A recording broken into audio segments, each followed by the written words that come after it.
Imagine walking into a computer store in 2026 and seeing two systems side by side. One machine is running Linux with just 4 gigabytes of RAM. The other is running Windows with 16 gigabytes of RAM.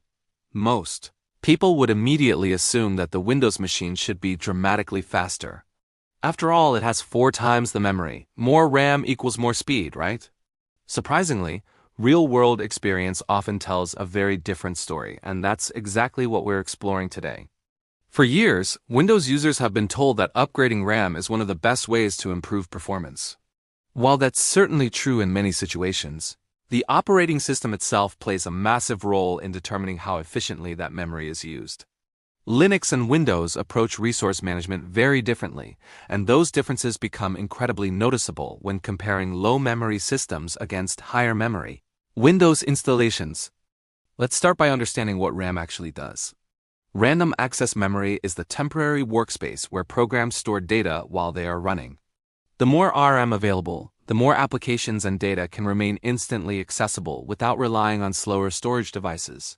However, having more RAM doesn't automatically mean the operating system will use it efficiently. The software layer sitting between the hardware and the user determines how effectively those resources are utilized. Modern Windows installations have become increasingly demanding over the years. Windows 11, especially in recent versions, includes a large number of background services, telemetry systems, security components, indexing tools, synchronization features, AI-powered integrations, and visual enhancements. Many of these services are useful, but they consume memory continuously even when users aren't actively using them. A fresh Windows installation can easily consume between 4 GB and 8 GB of RAM shortly after booting, depending on configuration, installed applications, and active services. That means a significant portion of the available memory is already occupied before the user even launches a browser or opens a productivity application. Linux takes a fundamentally different approach. Most Linux distributions allow users to choose exactly how much software they want running in the background.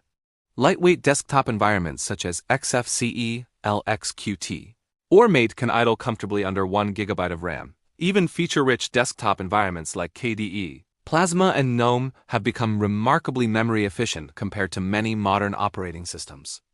This creates a fascinating situation. A Linux system with 4 GB of RAM might have over 3 GB available for applications immediately after startup. Meanwhile, a Windows system with 16 GB of RAM may already be using 6 GB or more before the user begins any work. Suddenly, the memory advantage doesn't seem quite as overwhelming. Consider a common everyday task: web browsing. Modern browsers are notorious for consuming memory. Open 10 or 15 tabs in Chrome, Edge, or Firefox, and memory usage can rise rapidly. On a lightweight Linux system, the operating system itself remains relatively small, allowing more of the available RAM to be dedicated directly to browser tabs and user activity. Many users are shocked when they discover that a Linux laptop with 4 GB of RAM can browse the web smoothly, stream videos, handle email, and edit documents without major slowdowns. The secret isn't magic hardware. It's efficient resource allocation. Another major factor is storage management. Linux has long been known for its sophisticated memory handling mechanisms.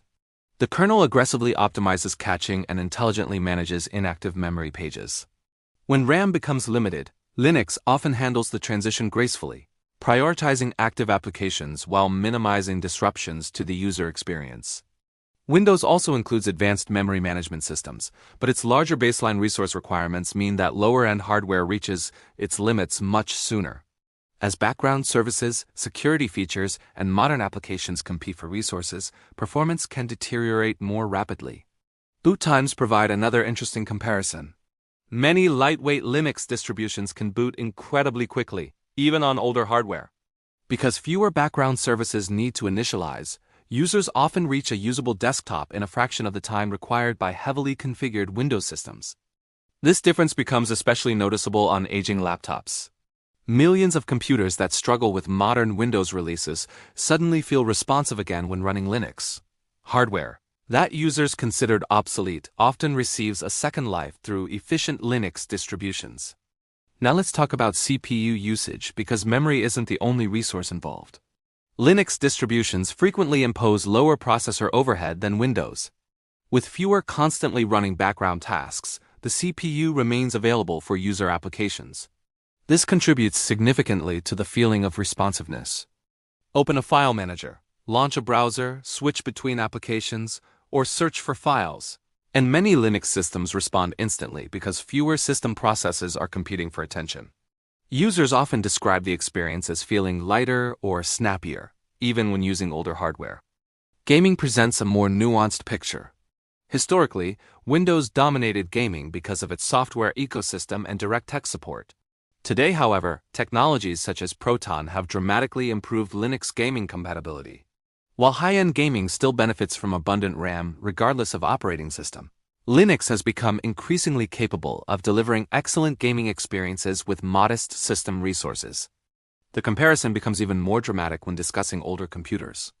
Imagine a laptop from 2015 equipped with 4 GB of RAM and a basic dual-core processor. Running a modern Windows installation may result in noticeable lag, frequent disk activity, and slow application launches. Install a lightweight Linux distribution, and suddenly the same machine becomes suitable for web browsing, office work, video playback, coding, and general productivity. This transformation surprises many first-time Linux users. They often assume they need expensive hardware upgrades when, in reality, much of the performance problem stems from software overhead rather than hardware limitations. Another important factor is user control. Linux users can customize virtually every aspect of the operating system. If a feature isn't needed, it can often be disabled or removed entirely. This flexibility allows systems to remain lean and efficient. Windows, by contrast, generally provides less control over core operating system components. Many services remain active, regardless of whether individual users find them useful. While this approach simplifies management for average consumers, it often increases overall resource consumption. Let's address an important misconception. The claim that 4 GB on Linux beats 16 GB on Windows isn't universally true. Raw hardware capacity still matters. If you're editing massive video projects, running virtual machines, training machine learning models, or handling large datasets, 16 GB of RAM provides undeniable advantages regardless of operating system. However, the shocking truth is that for many everyday computing tasks, Linux can narrow the gap far more than people expect. Activities such as browsing, office work, media consumption, programming, and light content creation often feel surprisingly smooth on Linux systems with modest hardware specifications. This efficiency has made Linux extremely popular in certain professional environments. Developers, system administrators, researchers, and cloud engineers frequently appreciate Linux because it allows hardware resources to be devoted to productive workloads rather than operating system overhead. The server world provides perhaps the strongest evidence of Linux efficiency. A huge percentage of internet infrastructure runs on Linux. Companies operating massive data centers care deeply about resource utilization. Even small efficiency gains can save millions of dollars when multiplied across thousands of servers. Linux's lightweight architecture has contributed significantly to its dominance in these environments. Battery life is another area worth mentioning.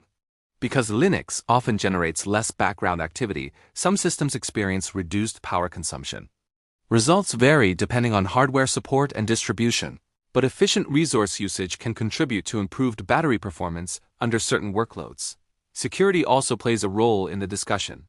Linux's architecture emphasizes permissions, user separation, and modularity. Many security features operate efficiently without requiring the same level of background resource consumption found in some modern desktop operating systems. One reason Linux remains misunderstood is that many people's impressions are based on experiences from years ago. Modern Linux distributions have evolved dramatically. Today's desktops offer polished interfaces, automatic updates, extensive hardware support, software stores, and user-friendly installation processes. The stereotype that Linux is only for programmers no longer reflects reality. When people actually compare a modern Linux desktop running on 4 GB of RAM against Windows on the same hardware, they are often surprised by how usable the Linux experience feels. Applications launch faster, multitasking remains smoother, and the system stays responsive longer under memory pressure. Of course, Linux is not perfect. Software compatibility can still be a challenge for certain specialized applications. Some professional tools remain Windows exclusive. Certain hardware devices may require additional configuration. Users heavily invested in specific Windows-only ecosystems may find migration difficult. Yet these limitations do not change the fundamental lesson. Efficient software design can dramatically reduce hardware requirements. The operating system matters just as much as the specifications listed on a product box. Perhaps the most shocking realization is how many users upgrade hardware unnecessarily. A laptop struggling under Windows isn't always suffering from inadequate hardware. Sometimes the operating system itself has become the bottleneck. Installing Linux often reveals performance that users didn't realize their machines were capable of delivering. In 2026, as hardware prices continue to rise and millions of older computers remain in circulation, this lesson becomes increasingly relevant. The difference between a sluggish machine and a responsive one isn't always another 8 GB of RAM or a new processor. Sometimes it's simply choosing software that respects the resources already available. So does 4 GB on Linux truly beat 16 GB on Windows? In pure technical terms, no. 4 GB will never physically become 16 GB. But in everyday usability, responsiveness, and efficiency, Linux can perform so well that the experience often feels shockingly close. That's the truth that surprises many users when they finally make the comparison themselves. The real takeaway isn't that RAM doesn't matter. It absolutely does. The real lesson is that operating system efficiency matters just as much. A well-optimized Linux system can make modest hardware feel powerful, while a resource-hungry operating system can make powerful hardware feel average. And once you experience that difference firsthand, you'll never look at system requirements the same way again.